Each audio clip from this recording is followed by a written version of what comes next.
Welcome to This Week in East Brunswick, the town's own news and information program. Tonight we have coverage of Saturday's rally on Route 18, where local environmental groups protested expansion of the Edgeboro landfill. This week the town council postponed adoption of the municipal budget. They also heard more from property owners on Riva Avenue who fear their lots will be changed to rural preservation. Later we'll have a summary of Monday's council meeting. Recreation Manager Karen Bourque will highlight upcoming events for teenagers in town. We'll also have our first installment of Teens Talk Titles, in which East Brunswick teenagers review some of their favorite books. Stuart Davis talks to state officials about modern-day lead poisoning and its prevention. All this and more tonight on This Week in East Brunswick. Voters in East Brunswick said yes to a $50 million budget for the 1989-90 school year in Tuesday's school board election. Approved were the current operating expense of the school system and capital outlay for improvement of programs and facilities. Voters re-elected David Seiden and Neil Rosen to 2 school board seats, and they chose newcomer Henry Pristup for the 3rd vacancy. Less than 13% of registered voters in town went to the polls Tuesday. About 50 area residents showed up for a rally on Route 18 Saturday to protest the purchase and continued operation of the controversial Edgeboro landfill, and Channel 8's Stuart Davis was there.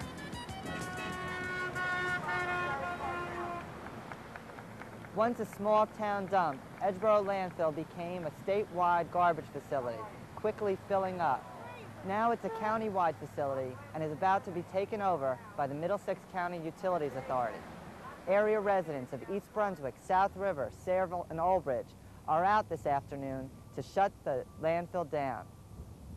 Their future generation to drink the water that's going to... As of 1 hour into the rally, Councilman Joseph Hudak was the only political member from East Brunswick to show up. There were a lot of political leaders from Sayreville, South Amboy, and South River, I believe.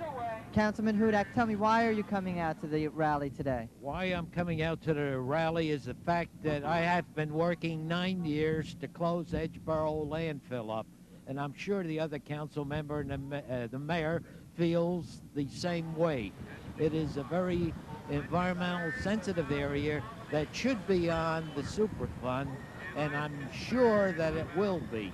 It's on the Superfund at the present time for study, and the people at the consultants are certainly questioning a number of things, but they aren't going deep enough. When they say that no toxic waste is being dumped at Edgeboro is ridiculous, because I have certified copies of 4 million gallons of oil being dumped, signed by Herbert and many of the other corporations. I attended the congressional hearings in Washington. They had documentations of all the toxic waste that was dumped at Edgeboro. So what we must do is close this landfill up as soon as possible, because every major landfill is on the Superfund, and this is no different.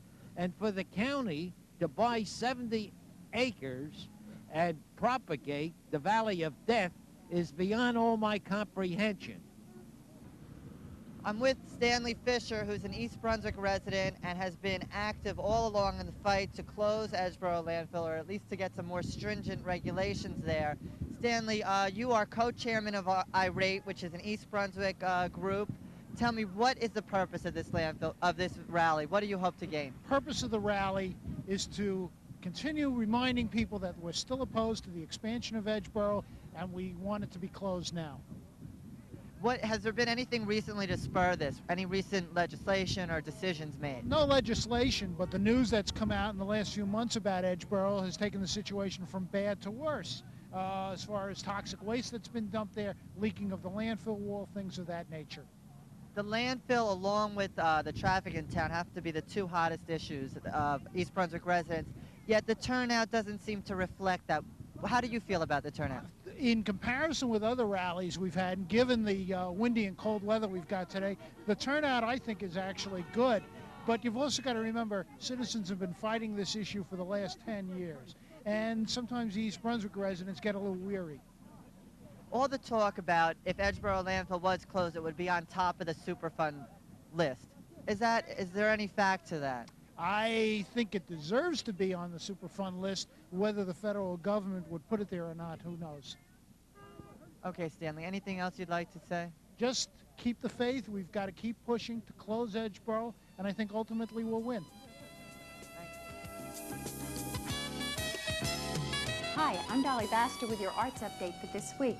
What better place to do two very elegant commercials, or promos as we call them in the business, than in a very elegant room. I'm in the Carlisle room at the new Renaissance Hotel, which is the latest addition to the Tower Center complex in East Brunswick. And I just wanted to talk about first the museum ball, which is going to be held here at the Renaissance Hotel upstairs in that gorgeous ballroom, April 29th. That's a Saturday evening. Now, tickets are still available. If you are interested in tickets, please give John Runyon a call. And my second arts update, of course, is the Garden State Ballet, which goes off this week. It's Friday and Saturday night. It's going to be at Playhouse 22, that's 210 Denham's Corner Road in East Brunswick. It is the first time, it's a premiere performance by the Garden State Ballet in central New Jersey, and they're going to be doing a not too serious evening of ballet, and some wonderful works are going to be done, such as contra dance, Yes Virginia, another piano ballet, and tangos. Now, all you have to do to get tickets for Friday or Saturday night, both the performances start at 8 o'clock. Saturday night has a very special post-show gala with the dancers as guests of honor. You just have to call 390-6825. That's the Arts Commission office, or the Playhouse, which is 254-3939, and I'll be happy to get back to you. I hope I see you this weekend. In the meantime, take care. Hi, my name is Lee Walling, and I'm the young adult librarian here at the library. In recognition of the Year of the Young Reader, we are featuring Teens Talk titles, book reviews for teens by teen reviewers from Churchill Junior High School. If there's a book that you would like to review, please come into the library and ask for Lee Walling, or call me at 390-6772. Hi, I'm Amy, and I just read a great book called Joy in the Morning by Betty Smith. Miss Smith is also the author of A Tree Grows in Brooklyn, so if you read and liked that, you're bound to enjoy Joy in the Morning. The tale opens in a Midwestern college town as 18-year-old Annie McGarry and 21-year-old Carl Brown are beginning their married life. Carl attends the nearby law school, and although Brooklyn-raised Annie is eager to learn, she hasn't had much education. She was forced to drop out of school in the 8th grade to get a job. The couple doesn't have much money, and Joy in the Morning centers around their struggle to get through the hard times. Besides going to school full-time, Carl also juggles 2 jobs. To complicate financial matters even further, Annie has a baby. Eventually, however, Carl does obtain a law degree, and the book ends with a happy ending, which I'm not going to give away, as Carl and Annie begin a new life. So take my word for it. You'll really enjoy Joy in the Morning by Betty Smith. Pick it up at the library. Here's Stuart Davis with Recreation Manager Karen Bourque, who describes upcoming offerings for East Brunswick teens. Karen, I'm glad we have this opportunity to follow up on our coverage of the recreation program in town. I know that spring is here and you have a lot of exciting events upcoming, and if you could tell me about what we have in the future to look forward to. Well, we want to focus in on the youth, which is our primary goal right now. The regular programs are going along as planned, but it's really exciting because the youth program is catching on, and we're doing some quality things. So let me just run through some of the dates and things that we're doing and go on with. Then if you want to ask me questions, Sure. you can. April 14th, we're doing a mystery bus ride for the 6th and 7th graders all throughout the township, not only in Hammershow, but also at the private schools and parochial schools. The 15th is a volleyball marathon, which we do in conjunction with the Commission on Youth. May 19th, we're doing a bumbling bowling bonanza. That's a mouthful, I agree, but that is going to be a super, super night and day. The 6th and 7th graders will be picked up in the afternoon right from Hammershow, taken up to Mid-State Bowling Center, where we're doing oddball kind of bowling, where first, third frames, except all the odd frames of a bowling game, they will do something like sit at the line and throw the ball between your legs, or throw it backwards, or throw it with a partner, or something like that. And you mix and match teams so that no one goes in with a set team. There'll be a DJ there. Mid-State Bowl is providing prizes, and we'll have games and a DJ. The older kids, the 8th through 12th grade, will come in at 8:30 at night, and that will go to midnight. And so we're really excited about that because it's going to be a fun time, not only for them, it's a fun time for us too. Right, sounds great. So the ongoing stuff that we have now is we've been doing open gyms, Right. and that's established at Hammersholt and Churchill on Wednesday evenings. And on Thursday evenings, we have open gym up at the high school. And the staff that we have are about 98% Board of Education teachers in our town. We have one teacher that was, Jerry Yonchek, was teaching here and then has gone to Perth Amboy. Yeah. But we're moving along that way. We have open gym 2 nights a week until the middle of the summer to the end of July. Right. And then we'll be doing trips, etc., things of that So this nature. youth program is really snowballing Yeah. since you started, Yeah. since you got... Well, I think the secret was to start small and do quality types of program and establish your credibility with the young people. And our identity. One of the things that we've done, I've showed you before, was these flyers. Everybody's talking. I want the kids, whenever they see one of these everybody talking flyers, they know that it's from East Brunswick Rec and there's something super coming down the pike. Right. And we color-coded them so the schools know where they go. The Board of Education is working with us, the principals of the schools. It's really encouraging because it's been a long time, particularly for me, to get this off the ground. Okay, and there's something that I'm excited about that we're working Me too, together on. right. The Recreation Department and the library, in conjunction with Channel 8, is going to be presenting a anti-drug and alcohol program with Sammy Hall. You want to talk a little bit about that? Sure. Matter of fact, we're really looking for young people that would like to come in on that evening, and it's May 2nd, and we'd like those people here at the library around 6:30. Sammy was a drug alcohol person, concert star, was affiliated in some ways with Elvis Presley, was very close to him, matter of fact. And very early on, he got hooked on alcohol and drugs and not only killed himself ODing, but almost tried to take his own life twice. Okay, that's Sammy Hall will be here, and there will be a special edition of 18 Growing Up in East Brunswick. That will be an hour long, I believe, An hour right? long on May 2nd we'll be taping. So if you're interested in coming, give us a call here at the library at Channel 8, and you can be in our live audience. And what's that number? 390-6780. The Township Council held a special action meeting prior to their regularly scheduled agenda meeting Monday night. They discussed proposed amendments to the 1989 municipal budget, but postponed the vote itself. They're waiting for the full 5 council member attendance because any increase proposed for the budget will require 4 affirmative votes to pass. Council President Joseph Hudak has been absent due to an illness in his family. Township Administrator Greg Fahrenbach described the amendments, which affect the amount of taxes to be raised locally, the budgets of various township services, and the Capital Improvement Fund. The council also heard more from Riva Avenue property owners who have registered protests against changing their zone from Class C2 neighborhood business to rural preservation. Pete Wallace thinks he'd like to eventually open a business on his lot. His grandfather maintained a packaged goods store with a liquor license on that property for years, he said. Mr. and Mrs. Heitzenroder say their lot has been developed since 1893. It is the former site of a speakeasy, a brothel, and a rubber factory. They, too, want to reserve the right to open their own business within the next 5 years. Director of Planning and Community Development Leslie McGowan explained the reasoning behind the proposed zoning change, which she says was not arbitrary. The factors that went into the board's thinking were the existing land use in the area is residential. None of the lots are an active commercial use. None of the lots meet the 1 acre minimum requirement. The total, excuse me? 2 acre. 2 acre, excuse me, I'm sorry. And most of the lots that are designated with the C2 presently have homes, and assembling the properties for commercial development is highly unlikely.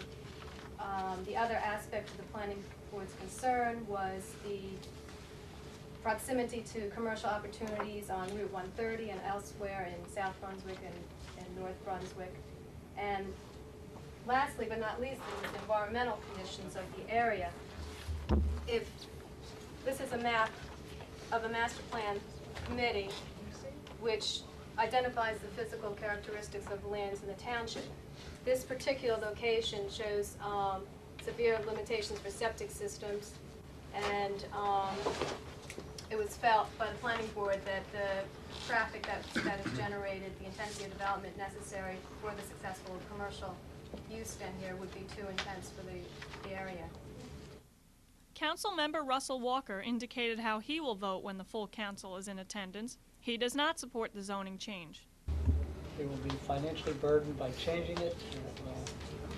Nothing will not help them in any way. All it will do is to be a detriment to their future in that property. And I just can't see a township steamrolling in and changing whatever plans they may have had over generations.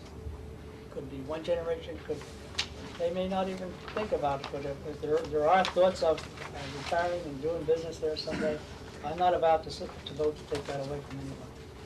We have a convenience store down the other end of Reeve Avenue near Milltown. I see no reason why there couldn't be a convenience store there, or an office, a lawyer's office or a doctor's office, or some commercial use for it. During the agenda session, Mayor Sinagra commemorated Book Sale Week for the Friends of the Library. The council discussed proposed capital improvement funds earmarked for specific township divisions. Directors from Public Works, Parks and Recreation, the library, and others were present to reaffirm their priority capital needs. The next council action meeting will be held Monday, April 10th. Hi, I'm Stuart Davis for This Week in East Brunswick, and I'm here with two professionals from the New Jersey State, Dr. Deborah Cohn, who is the Director for the Office for Prevention of Developmental Disabilities, and Dr. Bob Tucker, who is the Director of the Division of Science and Research with the DEP in the state. And we're here to talk about a conference that's coming up on May 19th at the Hyatt, which is to inform the public about the possibility and the problem of lead poisoning in the state of New Jersey. Debbie, could you tell me a little bit about why is it important that we learn about lead poisoning? Lead is a very common element within this state. It's found in our old house stock. It's also found in the soil and to a lesser degree within our canned food industry. And it's an element which is very toxic to the developed nervous system of our young children. And you did quite a bit of research, Bob, on the problems that lead poisoning causes young children as well as adults. Could you tell me a little bit about that? Well, there's a perception that because there's been a phase down of lead in gasoline and that we no longer use lead in paint, that somehow the problem may have been solved, but that's definitely not true. Our latest statistics from the State Health Department indicate that some 1,500 children were poisoned to the extent of needing medical care by lead poisoning, and that many more children are at risk with lower levels. And the Centers for Disease Control in Atlanta recently published a compendium of medical evidence indicating that there is concern at lower levels of lead exposure. There are, as Dr. Cohen pointed out, a number of different sources from which you can get lead, and particularly in an industrial society like ours, we have to be very careful. Mm-hmm. What are some of the sources other than Dr.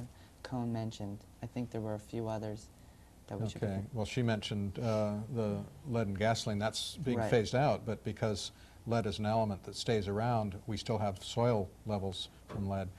The lead in paint, old paint, is probably the most serious source of exposure to children, both inside the house when there's deteriorating paint and outside where the paint is chipped off, gotten into the soil, and the kids play in the soil. Young kids have a tendency to keep putting dirt in their mouth, and this activity leads to ingestion of lead from that source. Recycling of batteries and industrial sources can also be a serious concern.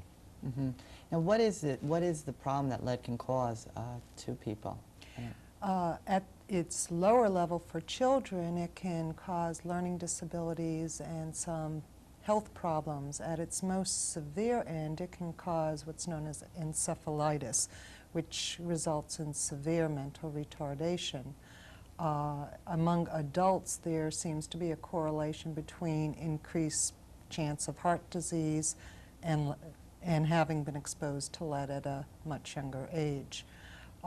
For a pregnant woman, lead is often a teratogen which can have some ill effects on the developing fetus. So lead is something that we can't mess around with too much. Historically, we've known since, well, Roman times, there was some indication that high levels of lead were found in the water and in the ceramics, the vessels that the Romans used for containing wine, for example. We still have situations where acid-containing food put in ceramic vessels that may have lead glazes can leach out the lead. People's hobbies, stained glass or working with lead sinkers or lead soldiers, if they make these and the fumes get into the atmosphere of a house, can cause problems for children. Renovating an old house where you sand or burn off paint that contains lead can definitely be a problem. Right.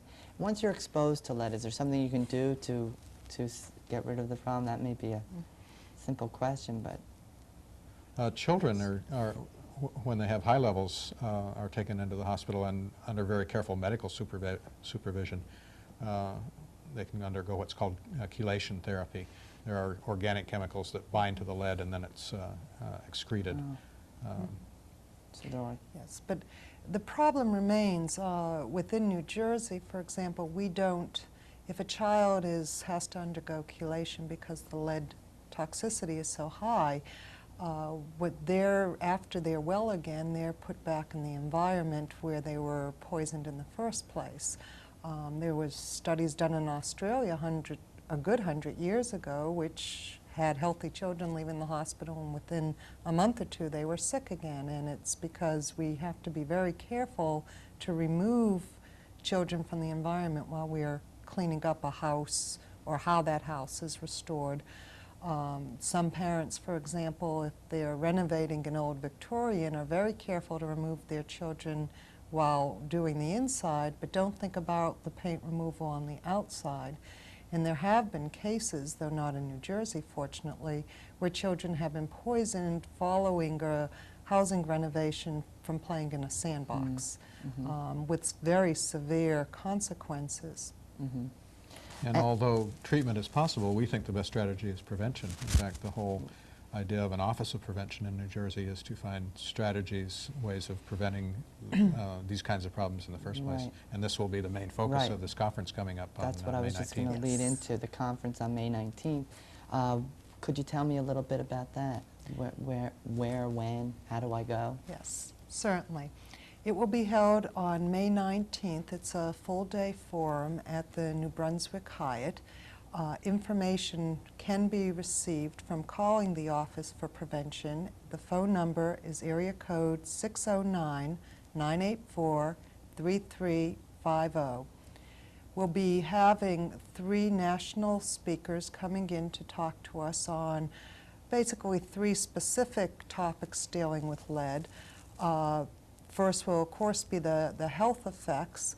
Second will be a discussion of model programs in the city of Baltimore where children were removed during house abatement of the lead paint. And the third will be some environmental issues which are being discussed by advocates in Washington.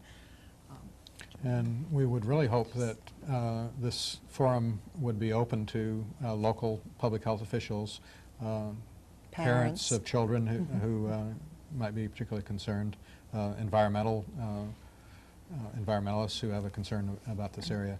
As we indicated, there are a number of different sources in New Jersey, and what we're also trying to do is network people of different backgrounds and different concerns over the problem.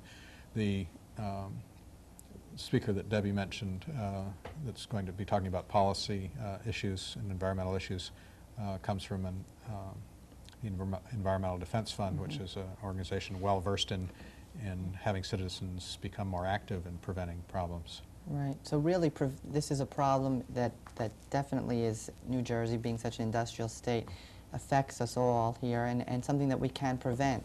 So hopefully you'll get a large turnout May 19th from both the general public and opinion leaders who might be able to spread the word, to help spread your word to prevent the lead poisoning problem that we have.